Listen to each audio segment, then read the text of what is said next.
Hey everybody, I'm Daniel Thompson. I'm going to teach you some basic music theory. I hope you are good. I am fantastic. Let's go.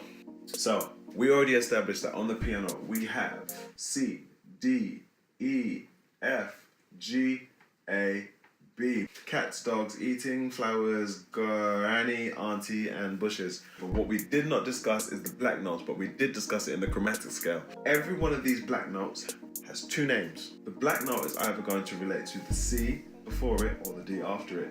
This black note is going to relate to the D before it or the E after it. So, if this black note is relating to the D, we'll call it D flat. And if it's relating to the C, we'll call it C sharp. Flat means lower, lower than D, D flat. The same goes for here. After D is D sharp, but before E is E flat. After F is F sharp, but before G is G flat.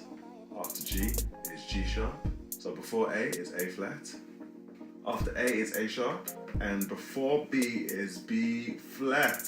And those are the notes on the keyboard. C, C sharp or D flat, D, D sharp or E flat, E, F, F sharp or G flat, so on and so forth. I hope that made sense to you. If you'd like some more information, you can either come and get some lessons from me, or you can actually just leave a message in the comments below and I will respond.